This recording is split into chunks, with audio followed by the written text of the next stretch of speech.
बात कर रहे हैं वंदे मातरम। देखिए, वंदे मातरम भी एक ऐसा इशू है जो खामखा का तूल दिया गया है उसको, मेरी बातों को वायरल कर दिया गया है। मैंने अभी बीच में एक बात डाली थी कि जनगण गण जो है नेशनल एंथम, वो मेरे देश की नेशनल एंथम नहीं हो सकती। वो गाया गया था उस वक़्त जब जॉर्ज पंचम थे, या उस ज़माने में जब ब्रिटिश एम्पायर था, हम गुलाम थे। उस ज़माने में उनके शान में ये गाना लिखा गया था इमीडिएटली। जन मन गण अधिनायक जय है। अधिनायक कौन होता है? अधिनायक अधिनायक जय है, भारत भाग्य विधाता।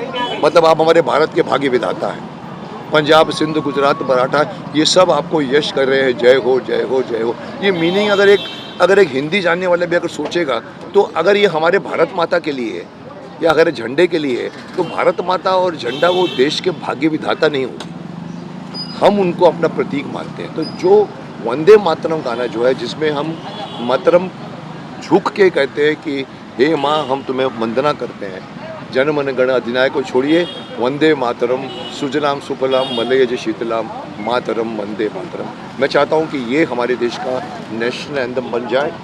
और इतने सालों से जो हमने अंग्रेजियत भी झेली, अंग्रेज़ चले गए लेकिन अंग्रेज़ी छोड़ कर गए। आज भी हम अंग्रेज़ी में पढ़ना अपनी महत्ता समझते हैं। बाबू लोग अपने लोगों को ऑक्सफोर्ड भेजते हैं। अरे साहब, यहाँ पर नालंदा यूनिवर्सिटी थी, यहाँ पर पुराण है, वेद है, गुरुकुल है। 9 लाख गुरुकुल में से 7 लाख गुरुकुल जला दिए गए थे उस ज़माने में। सो ये एक अगर विदेशों ने किया है, तो हम हमारे देश के जो नेता हैं हमारे देश के, ये क्यों आपस में लड़ते रहते हैं? उसको हटाओ, उसकी कुर्सी खींचो।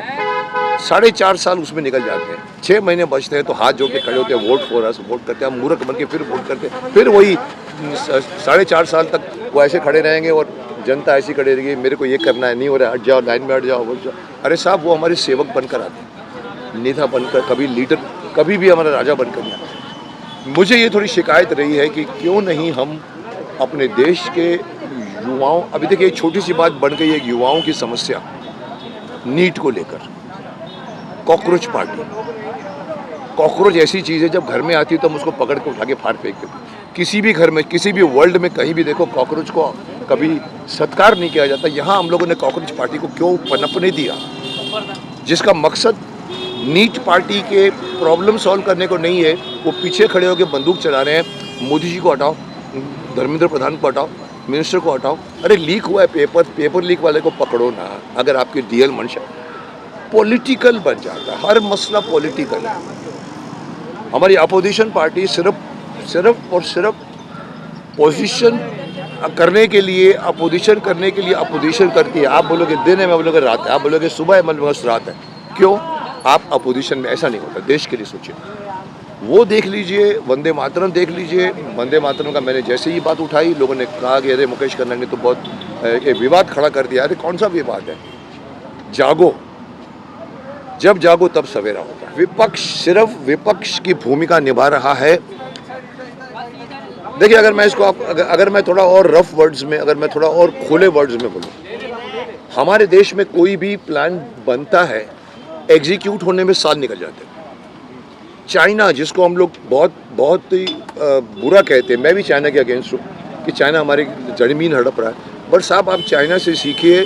चाइना की अगर आप आज की फ़ोटोज़ देखें, उनकी रोड्स, उनके पुल, उनके दुनिया भर की प्रगति, उनकी बिल्डिंगें। हमारे यहाँ के नेता कहते हैं हम मुंबई को शंघाई बना देंगे। अरे छोड़िए ना, मुंबई को पहले आप मुंबई तो बनाइए, शहर तो बनाइए। पॉलिटिशियंस, पक्ष ने जो पेश किया है उसको अपोजिशन करना, ये विपक्ष का काम है। चाइना में कोई विपक्ष नहीं है। लोग बोलते हैं, अगर क्या आप समझते हैं ये सीजेपी की, कॉकरोच पार्टी की ये जो आंदोलन चाइना में हो सकता था? नहीं हो सकता था। अब आप बोलो वहाँ तानाशाह है। मैं भी कहूँगा कि तानाशाही लाइए साहब, एक ऑनेस्ट डंडा लाइए। जो आदमी देश के हित में नहीं है, बोलेगा बैठ, इतना हक दे दीजिए प्राइम मिनिस्टर को। मैं तो बोलता हूँ प्राइम मिनिस्टर को आप राजा बना दीजिए। आप उसको 5 साल के लिए चूज़ करते हैं, वो जीत कर आता है, आपका प्राइम मिनिस्टर है। वो बंगाल की सीएम बोलती है हम नहीं आने देगा, हम अंदर नहीं आने देगा।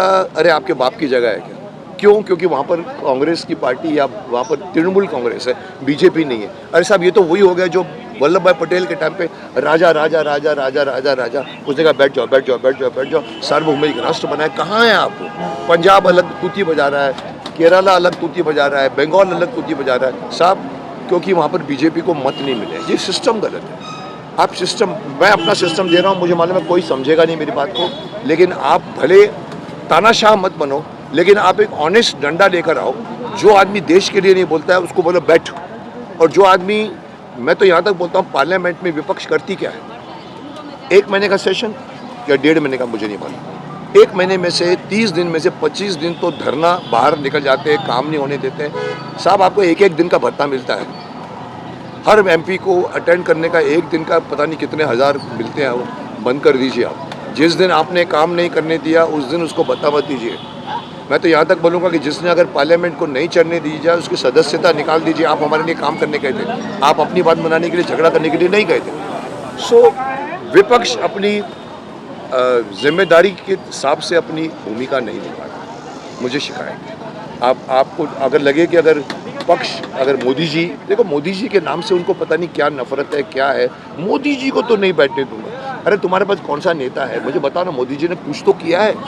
आज कौन सा प्राइम मिनिस्टर, नेहरू जी से लेकर, आप इंदिरा गांधी से लेकर, राजीव गांधी से लेकर, सोनिया गांधी से लेकर, मनमोहन सिंह से लेकर, नरसिम्हा राव से लेकर, आज तक आप लिस्ट निकालो, कौन सा प्राइम मिनिस्टर ऐसा है जो बाहर गया हो और अमेरिका के प्रेसिडेंट बाइडेन ने उसको पीछे से ऐसे किया हो, टर्न किया हो, गले मिला हो? सर ये मान मिला है हिंदुस्तान को, कहीं ना कहीं आपको वो समझना पड़ेगा कि वो दे रहा है। भले उसमें कौन सी कमियां हैं, कमियों की बात कीजिए, और सब कुछ ही कमियां नहीं, आप हटा दीजिए उसको। हटाने से क्या होगा यार? आज धर्मेंद्र प्रधान को हटाने से क्या होगा? एक पेपर लीक के मामले में अगर आप प्राइम मिनिस्टर को हटा दोगे तो प्रॉब्लम तो सॉल्व नहीं होगा। आप तो सिर्फ अपनी रोटी सेक रहे हो। अरे यार चलो किसानों का आंदोलन गर्म है, चलो किसानों के आंदोलन के पीछे बढ़ जाते हैं, खालिस्तान पीछे बढ़ जाता है। ये नीट आंदोलन गर्म है, चलो जाके पीछे बढ़ जाते हैं। राहुल गांधी जाके गुजरात में बैठ के छात्राओं के आंदोलन करा रहे, कर क्या रहे हैं? मजाक बना रखा है। I am very much against people who don't work for country, they are only interested कि ये गद्दी हमको मिल जाए। अरे आप करने क्या वाले हो? आपके पास कौन सा नेता है बताइए? माफ़ करना, कांग्रेस के पास बहुत नेता थे, आज कांग्रेस के पास, मैं ओपनली बोलता हूँ, कौन सा नेता है? राहुल गांधी, सोनिया गांधी, जो खड़ी होकर बोलती है बंद करो बंद करो बंद करो, ओपनली कैमरे के सामने बोल रही है वंदे मातरम की, ये बंद करो बंद करो बंद करो। अरे क्या हिम्मत है आपकी? और उनको फिक्र नहीं है, दे आर नॉट बॉदर्ड। सिखाओ, एक रूल पास करो, जो देश के हित के लिए नहीं होगा पार्लियामेंट में उसको बैठने नहीं दिया जाएगा। शर्मिला टैगोर जी कमेंट किया है कि एक धर्म के लोगों को, अगर जो एक धर्म को मानते हैं वो वंदे मातरम का 2 लाइन तो गा दो संजय का बाद में नहीं गाओ। क्या बताया कारण? कि जो एक ईश्वर को मानता है, एक गॉड को मानता है, वो हमारे देवी देवताओं को नहीं समझेगा। इसलिए आप क्या करो, ये जो बिगिनिंग के 2 स्टैंजा रखो, बाकी किसी को समझ भी नहीं आएगा, और धर्म के लोगों को मिलाना चाहते हो। क्या बचकाना वाली बात है? इतनी अच्छी एक्ट्रेस, इतने अच्छा काम कर चुकी है, बंगाल में से निकली है, टैगोर फैमिली से निकली है, और वो ये नहीं समझती कि आपके बंगाल में काली माता, देवी माता की जितनी पूजा होती है पूरे देश भर में नहीं होती। तो हम क्या बोलेंगे कि वो अभी नवाब फैमिली में गई है तो क्या चेंज हो गई है? वो नवाब फैमिली में जाके धर्म चेंज कर दिया उसने। आज ये बातें, ये जो बात कर रहे हैं वो इररिस्पॉन्सिबल बात, वो हो सकता है अपना पक्ष कहने के टाइम पे कुछ आदमी मुझको भी पकड़ते हैं, अब उनको ट्रोल हो रही है, आप क्या बोलते हैं? हो सकता है उसका मतलब कुछ और होगा, उनका मतलब कुछ और होगा कि बाकी के 4 अंतरे इनको समझ में नहीं आता। पर इनको समझ में नहीं आता है, उसका कारण ये नहीं है, उनको ये नहीं है कि देवी देवता हमारे पास क्यों है, हमारे पास नहीं है, हम नहीं मानते। उनका ये है कि हम सिर्फ खुदा के सामने झुकते हैं, हम माता के सामने भी नहीं झुकते हैं। और हमारी परंपरा में माता पिता के सुबह उठ के पैर पड़ने पड़ते हैं, और उन्होंने शुरू से कहा कि हम ये नहीं गाएंगे, हम वंदे मातरम नहीं बोलेंगे, हम बोलेंगे हे माँ तुझे सलाम। सलाम बोलते हैं, आप वंदना नहीं कर सकते। आप उसको हिट करके बैठे हुए जो रहमान साहब का भी माफ़ करना, बाकी काफ़ी बातें बोल गए हैं, वो हमारे देश ने उसका मान दिया है, पर एंड में धर्म बीच में आ जाता है।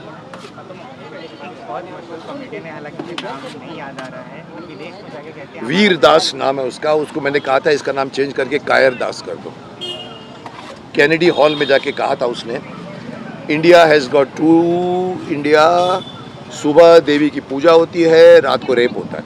अरे पकड़ के मारना चाहिए उसको। मैंने कहा था, मैंने उस वक्त कहा था, जो मैंने अभी समय रैना के बारे में कहा है वो समय रैना के लिए नहीं था, मैंने उसके लिए कहा था। गधे पे बिठा के मुंह काला करके उसको देश भर में घुमाओ, बाहर की जाके मुल्क में जाकर हमारे देश के बारे में बोलते हो, जिसका खाते हो पीते हो, जिसने तुमको इतना बड़ा मान दिया है, वहाँ खड़े होकर बोलते हो मैं कैनेडी हॉल में आप लोगों के सामने बहुत अच्छा फील कर रहा हूँ, इतनी अच्छी क्राउड है, और फिर बात करता है साला मेरा देश ऐसा है। अरे मारना चाहिए। सब बैन किया, एमपी गवर्नमेंट ने थोड़ा टाइम बैन किया, बाद में फिर घूम रहा है, फिर वही बेहूदगी के अश्लीलता से भरे हुए आप डायलॉग्स बोलते हो, बिलो द बेल्ट बात करते हो। सो मैं, आप जो पूछ रहे हो जवाब मिल गया यार। क्या कपड़े कम पहनना, मैं पूछ रहा हूँ, महिला भी खड़ी है यहाँ पर, कपड़े कम पहनना क्या आपका अधिकार है? कपड़े कम कौन पहनता है? जिसके पास पैसे नहीं होते। एक ज़माने में हमारी कोई किसी के कपड़े फटे होते तो बोला कितना भिखारी है यार, इसके पास बेचारे में कपड़े नहीं है। आज साहब ब्रांडेड में फाड़ फाड़ के पहनते हैं। एक बार किसी ने मुझे कहा था सर ये फटा हुआ है, मैंने कहा ये मैं फाड़ता हूँ तुमको दिखता है, वो साला पैंट फटी पहनता तुमको माननी पड़ता।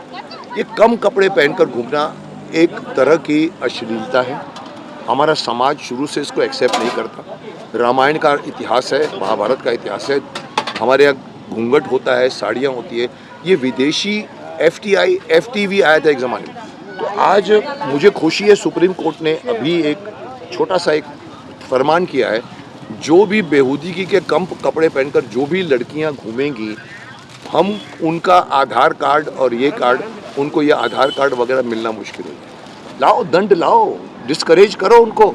देखिए मुझे हैरानी ही नहीं हुई, मैं स्तब्ध रह गया। एक लड़की 17 से 20 साल की लड़की ओपनली कैमरे के सामने होकर ऐसी माँ बहन की गालियाँ दी, मैं सुनने में शर्मा गया, उसको बोलने में शर्म नहीं आई। और मुझे नहीं, पूरे देश ने नोट किया।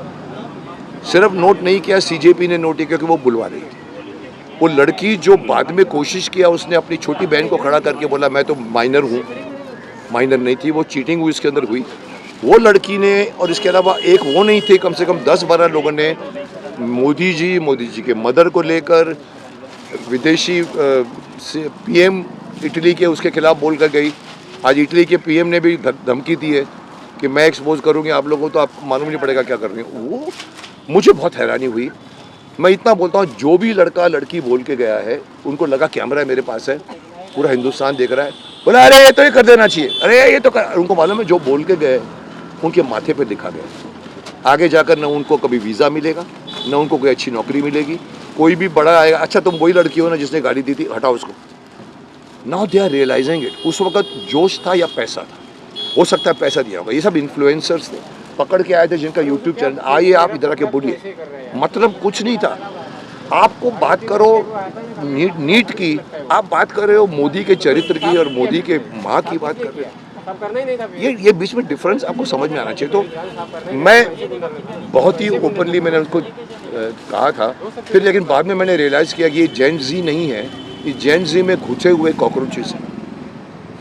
एक गंदी मछली तालाब को गंदा कर देती है। ये पीछे से देखो कोई भी स्कूल का स्टूडेंट, जैसे ये लड़का है या ये जब कॉलेज में पढ़ने वाले हैं, इनको बोलो तलवार लेकर तुम किसी का गला काटो, कभी नहीं करेंगे वो। नेपाल में किया गया, नेपाल में गर्दनें काटी गई हैं। वो गर्दन काटने वाले स्टूडेंट नहीं थे, पीछे आए हुए आतंकवाद, जो जिसको हम लोग बोलते हैं भीड़ में घुसा दो, मारो मारो पीटो, भीड़ होती है। ये जो कुछ भी जो है ये लोग, मैंने रियलाइज़ किया, मैंने कहा था कि अगर ये जेन ज़ी है तो मुझे अपने देश के भविष्य की चिंता हो रही है। मोदी जी बोलते हैं 25 साल के बाद हमारा देश सबसे युवा होगा। अगर ये युवा होगा तो देश कहाँ जाएगा मुझे नहीं मालूम। बट बाद में मैंने अपना स्टेटमेंट वापस लिया कि ये जेन ज़ी नहीं है, ये जेन ज़ी के पीछे घुसे हुए गुंडे हैं। जेन ज़ी कभी ऐसे नहीं करेगी। मैंने उनके फेवर में भी बोला होगा, पर जेन ज़ी को बहुत कुछ सीखना पड़ेगा। बड़ों की इज्जत करो, अपने आप को सब कुछ मत समझो, सर्वे सर्वोपरि। আমাদের ভিডিও ভালো লাগলে লাইক এবং শেয়ার করুন। কমেন্ট সেকশনে গিয়ে জানান আপনাদের মতামত। আরও ভিডিও পেতে আমাদের চ্যানেল সাবস্ক্রাইব করুন এবং প্রতি মুহূর্তে খবরের আপডেট পেতে প্রেস করুন বেল আইকন।